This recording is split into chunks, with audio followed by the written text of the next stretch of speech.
السلام عليكم ورحمة الله وبركاته. حبايبي تلاميذ الصف الرابع، أهلا بيكم. هنحل مع بعض إن شاء الله النهاردة الأداء الصفي والأداء المنزلي للأسبوع الخامس. هنحلهم الاتنين في فيديو واحد، ربنا كده يقدرنا ونحلهم الاتنين في فيديو واحد ونخلي التقييم في فيديو لوحده إن شاء الله. نبدأ كده مع بعض. بسم الله. حبايبي بيقول لي اكتب كل من الكسور التالية على صورة كسور عشرية. احنا عارفين الكسر العشري صورة كسور عشرية، هي كده كسر عشري، كسر مقامه 10، فاحنا عايزين نعملها في صورة ايه؟ عشرية. في صورة ايه؟ في صورة كسور عشرية، يعني في صورة عشرية. 7 على 10 يعني 7 من 10. اقول له بيساوي 7، بكتب 7 والعلامة العشرية بعد ال7، خلاص، وبعدين بحط صفر كده يحفظ لي خانة الآحاد، يبقى كده 7 من 10. طيب 1 من 10 نفس الكلام، اقول له بيساوي، بكتب 1 وبعمل علامة عشرية اللي هي نقطة كده بعد الايه؟ بعد الواحد، وبعدين صفر يحفظ لي خانة الآحاد.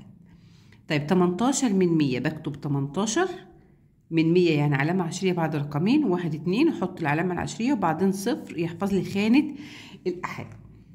تمام، دي كده اسمها الصورة العشرية. اكتب كل من الكسور العشرية التالية على صورة كسور اعتيادية. خلاص، دي كسر كده عشرية. في الصورة العشرية هنعمل العكس زي ما كنا بنعمل هنا، بنحول الكسور الاعتيادية لكسور عشرية، هنا هنحول الكسور العشرية لكسور اعتيادية. 6 من 10 يعني 6 على 10، بسيطة أوي سهلة.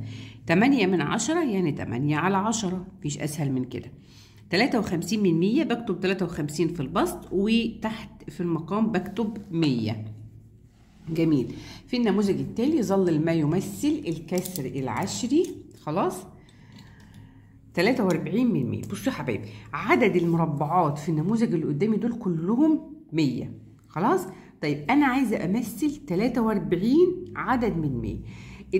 الاربعه دي 4 من 10 يعني 40 من 100، يعني 4 أعمدة. العمود ب10، العمود ب10 أو بواحد، العمود بإيه؟ بواحد من 10 أو 10 من 100. لو جينا نعدهم هنلاقيهم 1 2 3 4 5 6 7 8 9 10، فالعمود ده بيمثل 10 من 100 أهو، أو 1 من 10. احنا عندنا 4، هظلل 4 أعمدة. كده 2، كده 3، كده 4. طب بالنسبة للتلاتة دي 3 من 100، هظلل 3 مربعات بس، يبقى هظلل 3 مربعات بس اهو. 1 2 3، يبقى انا كده مثلت 43 من 100 على بعضها اهي. تمام، هنكمل باقي الأسئلة بتاعتنا. السؤال الرابع بيقول لي في النموذج التالي ظل ما يمثل الكسر العشري 7 من 10. لو احنا جينا نعد النموذج بتاعي ده متقسم كام جزء يا شطار؟ 1 2 3 4 5 6 7 8 9 10 أجزاء. احنا عايزين نظلل 7 بس، يبقى أنا هظلل 7 أجزاء. 1 2 3 4 5 6 7. احنا كده ظللنا 7 أجزاء من 10. طيب السؤال رقم 5، أوجد القيمة المكانية للرقم 8. مكانية 8 دي مكانها إيه يا شطار؟ مكانها إيه؟ يعتبر مكانها إيه هنا؟ جنب العلامة العشرية يا مس، يبقى اسمها جزء من 10. طالما بقول لي إيه؟ مكانية، خد بالك، يبقى اسمها جزء من 10. خلاص، طيب أوجد قيمة الرقم 9. قيمة هنا بقول لك قيمة، يبقى في فرق بين القيمة المكانية يعني مكانها فين، وأوجد قيمة، يبقى القيمة دي يعني 9 دي بكام؟ دي 9 هي شطار. هكتب ال9 بعد منها في رقم هعمله صفر، وبعدين احط العلامة العشرية بس كده. طب وبالنسبة ده هحطه صفر زي ما هو كده، يبقى ال9 ده اهي اسمها في خانة الجزء من 100 اسمها 9 من 100. اكتب السؤال رقم 7، اكتب العدد العشري 3.28 من 100 بالصيغة اللفظية. هكتبه 3 اهو، و8 و20 من 100. خلاص. طيب اكتب العدد العشري 9.56 بالصيغة الممتدة. بالصيغة الايه؟ الممتدة. بصوا يا حبايبي، أول حاجة دي 9، أنا هكتبها 9 بالصيغة الممتدة، يعني كل رقم في العدد بكتبه بقيمته. يعني هو بكام؟ دي 9 زي ما هي. وبعدين ده 5/10، فبعمل علامة عشرية وبكتب 5/10 وأقول له زائد. دي 6/100، 6/100 يعني بكتب الستة، وكمان الرقم اللي جنبها بحطه صفر، وبعدين بحط العلامة العشرية. ممكن احط صفر هنا، ممكن ما احطش عادي، مفيش مشكلة. يبقى انا كده كتبته بالصيغة الممتدة. يبقى الصيغة الممتدة كل رقم بقيمته. طيب السؤال الأخير، لا اللي قبل الأخير، رقم 9 4 أحاد و5 أجزاء من 10 و1 جزء من 100 يكتب بالصيغة القياسية. يبقى هنا في الثلاث أسئلة دول بيفرق لي بين الصيغة اللفظية، الصيغة الممتدة، الصيغة القياسية. 4 أحاد أهي 4، وبعدين بحط علامة عشرية. خلاص. 5 أجزاء من 10 يعني 5 جنب العلامة العشرية. 1 جزء من 100 يعني 1 بعد ال5. ما هو بعد العلامة العشرية على طول في جزء من 10 وبعدين جزء من إيه؟ من 100. رقم 10 السؤال الأخير، اكتب العدد العشري 28 صحيح و14% بصيغة الوحدات. تمام؟ يعني ايه؟ تعالوا نشوف. هكتب وحدات، يعني كل حاجة زي اللي فوق دي كده، دي اسمها صيغة الوحدات اهو. هنا هكتب 2 عشرات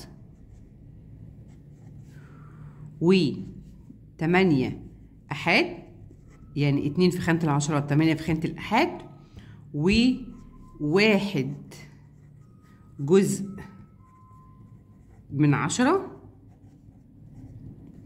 و4 أجزاء من 100. خلاص. ده كده كان الأداء الصفري. تعالوا بقى نشوف الأداء المنزلي كمان هنحله ازاي. السؤال الأول، اكتب كل من الكسور الآتية. دي طبعا بيبقى نفس الأسئلة لكن الأرقام بتكون مختلفة، نفس الطريقة بالظبط. كسور اعتيادية لكسور عشرية. دي 9/10 هقول له بيساوي، أكتب 9 وبعدين العلامة العشرية وبعدين بحط الصفر يحفظ خانة الأحاد. طيب 6/10 هقول له بيساوي، بكتب 6 وبعدين بحط العلامة العشرية بكتب صفر يحفظ خانة الايه؟ الأحاد برضه.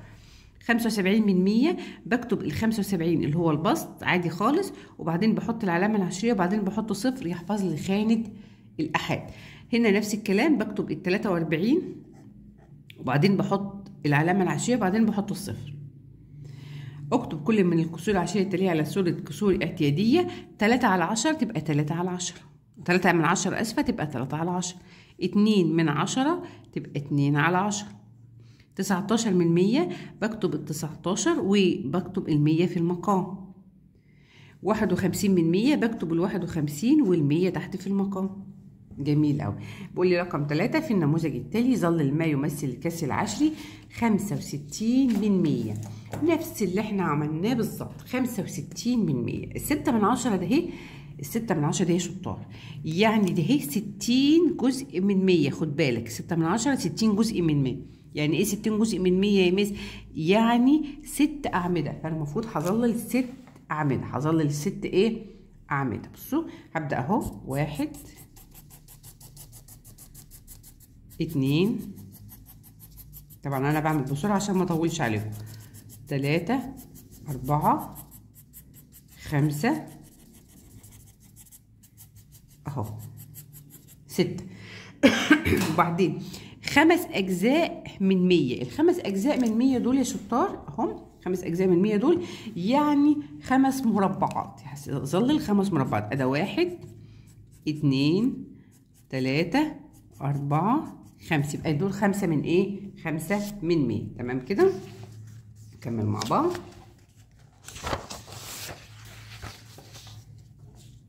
في النموذج التالي ظلل ما يمثل كسر العشري 4/10. 4/10 يعني هظلل 4 أجزاء، 1 2 3 4. أوجد سؤال 5، أوجد القيمة المكانية للرقم 1. مكانية، مكانه فين؟ 1. يبقى الواحد ده هو في خانة الجزء من 10، يبقى قيمته المكانية جزء من 10. أوجد قيمة الرقم 6. قيمته 6، بكتب 6، بكتب الرقم اللي بعدها 0 وبعدين بحط العلامة العشرية وكمان الرقم ده 0، يبقى قيمته 6 أجزاء من 100 قيمته. اكتب العدد العشري 4.95% بالصيغة اللفظية. 4 اهو، و5 و90 من 100. دي كده الصيغة اللفظية. اكتب العدد العشري بالصيغة الممتدة، يعني كل رقم في العدد بقيمته. بكتب 50 لأن دي 5 في خانة العشرات، زائد 1 زائد 3 من 10 اهي، زائد 2 من 100، يعني بكتب علامة عشرية، بكتب 0 في خانة الجزء من 10 وبعدين بكتب الاتنين. دي اسمها الصيغة اللفظية. 5 أحاد و7 أجزاء من 10، بكتب بالصيغة القياسية بقى 5 أحاد و7 أجزاء من 10، يبقى ده 5 علامة عشرية، 7 أجزاء من 10 و3 أجزاء من 100، يبقى التالتة بعدها. دي كده اسمها الصيغة القياسية. اكتب العدد العشري 15.28% بصيغة الوحدات. 15 تمام و28 من 100 بصيغة الوحدات. يبقى هنا وحدات يعني زي فوق كده، هكتب 1 مئات، 1 عشرات اسفة، دي خانة العشرات، يبقى 1 اهو، 1 عشرات، و5 أحاد، و2 جزء من 10، و8 جزء من 100. تمام كده. ده كده حلينا مع بعض اهو في الفيديو ده الاداء الصفي والاداء المنزلي. انتظروني ان شاء الله في الفيديو القادم، هنحل مع بعض التقييم وهنراجع كمان مراجعه ان شاء الله قبل قبل الامتحان. ربنا يوفقكم وشكرا لكم. السلام عليكم ورحمه الله وبركاته.